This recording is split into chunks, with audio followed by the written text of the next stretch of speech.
What's going on with you and Jeezy? I don't fuck with a nigga, he a pussy. Right. So, what's got you feeling that way, man?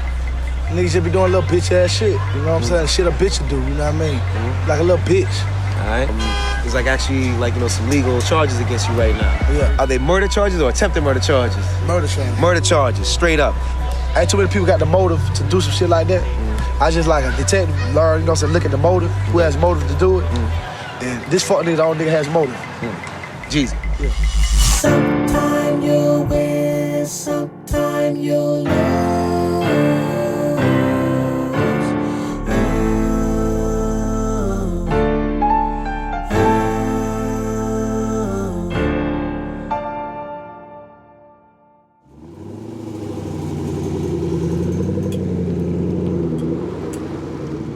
We're in Quality Sound Studio. It's the home of a QC label. This is Migos' label, and it's run by Coach K, who's there dancing in front of the console.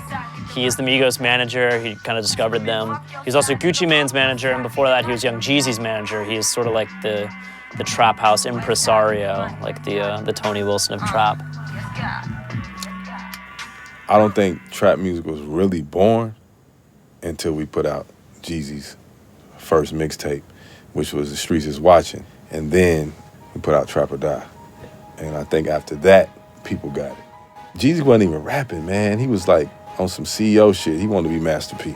He was a street nigga. It's like he was respected in the streets. You gotta think about this. If he put out some whack music, then the street cats ain't gonna respect him. They're gonna be like, oh, you wasn't no rapping nigga? You know, he was a real, like, he came in the game a millionaire, and I can attest to that, you know what I'm saying? While Jeezy never officially signed with BMF, he ran with Big Meech and his crew during their heyday in the early 2000s. BMF, man, Black Mafia family. They spent a lot of money. And I should tell Jeezy, you gotta start talking about this shit in your music. And once he understood how to do that shit, it was over with. It was the soundtrack to the streets. For real. When did Gucci Mane start coming around too? Was he at the same time? He's at the same time. I want him and Jeezy to do some records together. He walks up on me. He said, you Coach K?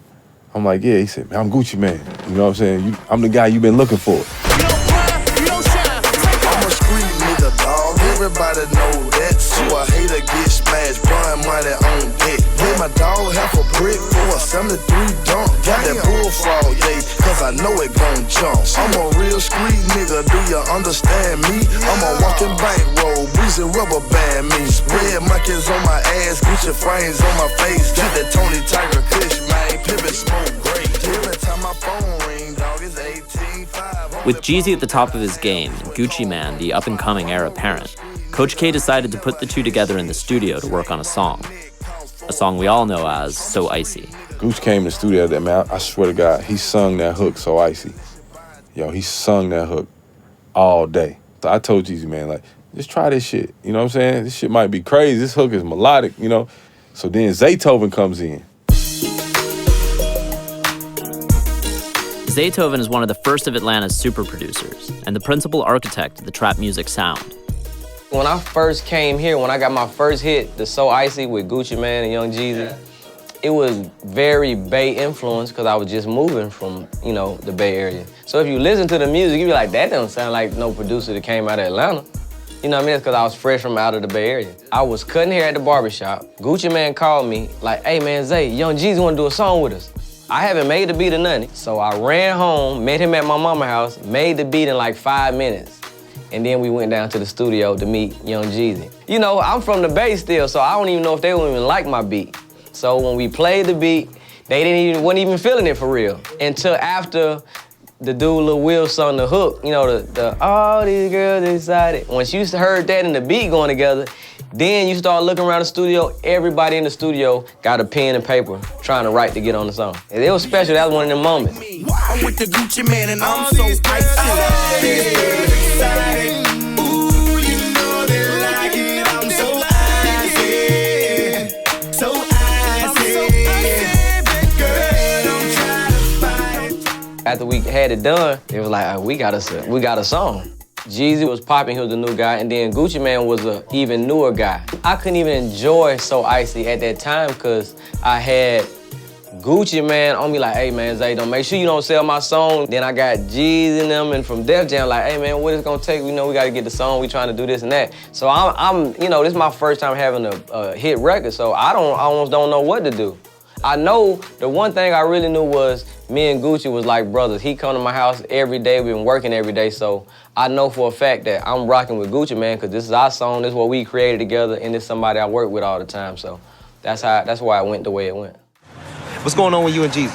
I don't fuck with a nigga, he a pussy. All right. So, what's got you feeling that way, man? Niggas just be doing little bitch ass shit, you know what I'm saying? Shit a bitch would do, you know what I mean? Like a little bitch. All right. So Icy was both the high watermark of Gucci's collaboration with Jeezy and the last time they ever worked together. The song begat a beef which quickly escalated way out of control, with Jeezy releasing a diss track, Stay Strapped, effectively offering a $10,000 bounty to the man who would bring him Gucci Mane's prized icy chain.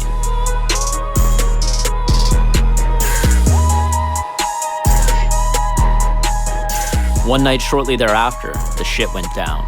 Accounts vary widely about what exactly happened, but the version we heard from one source is that Gucci took home a girl from a club and was in the process of bedding her when 4 armed men broke into the house and began pistol whipping him.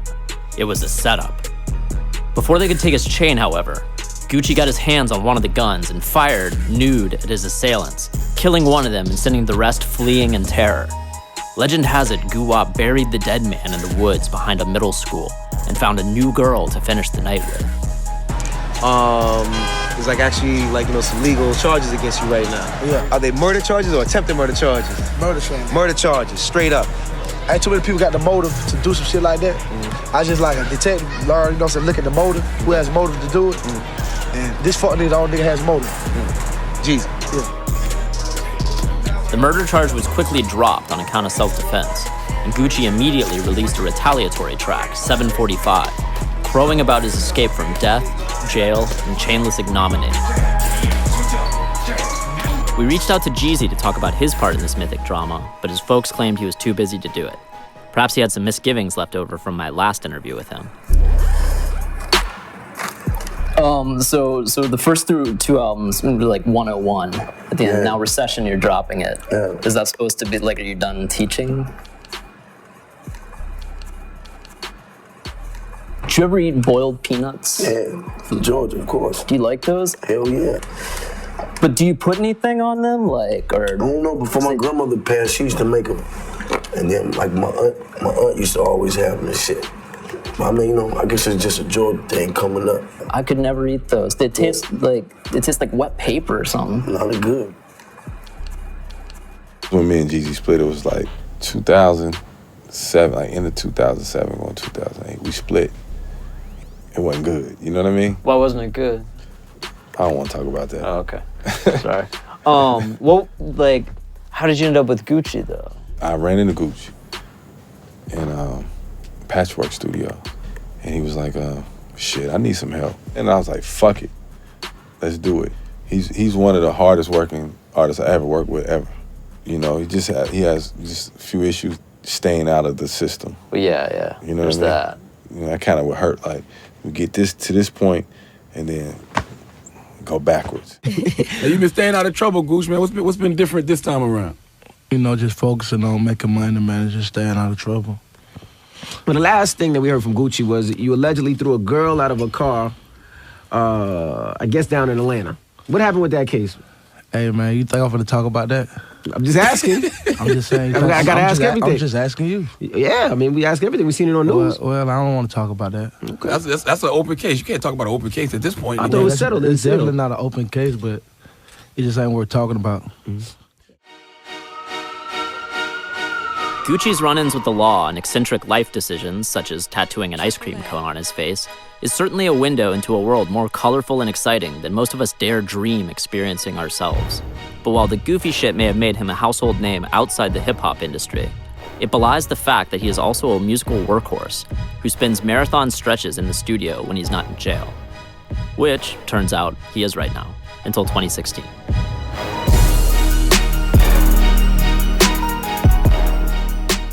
I liked when he was here because he stayed out of trouble, you know, and the label was like, hey, let's just keep him in the studio because when he in the studio, he ain't getting in trouble. Usually he'll go from jail to the studio. I call him like, I'm getting out, I done wrote a bunch of stuff, I got a lot of stuff I need to get off my chest, and then they'll come in the studio and he'll just work. I mean, that's how it's been every other time. In my office, I probably got like 3 hard drives worth of Gucci's music that ain't been released. The trouble that they get in or try to stay out of is almost the reason why their music come across so good. You'll probably never live that lifestyle, never see it, but you feel what they going through, feel what they doing, because these are the type of lifestyle, you know, these guys are living. So. I always been working to get to the point I am now, to continue to put out music. That was always my goal, and it still is my goal, to get to this point to do what I do now. Be a CEO of my own self, my own friends, my own family, and we make music and make millions of dollars. That's what I do it for. We respect Gucci so much because Gucci will bring everybody together. He the mayor, like, he's the main guy when you talking about trap music. That's who you want to hear. So everybody else is, you know, understudies and doing their thing, but he just like the big dog. And he putting on everybody, he giving everybody a shot. While Atlanta is thoroughly scouted by the outside hip-hop industry for both new artists and new styles to jack, within the perimeter, the only A&R anybody cares about impressing is Gucci Mane. Gucci is both the king of trap music and the kingmaker in the Atlanta hip-hop scene. Of all the new artists who have come up in his absence, from established big-name types like Migos and 2 Chainz, to sudden up-and-comers like Rich Homie Quan, Pee Wee Longway, and I Love McConan, almost everyone was either personally discovered and or tapped by Gucci, or have otherwise risen to fame under his imprimatur. Even locked away, his ice-cream-faced figure still looms large over the city, and Gucci's children are the ones running the show, while they await the return of their once and future trap god. Sometime you'll win, sometime you'll lose.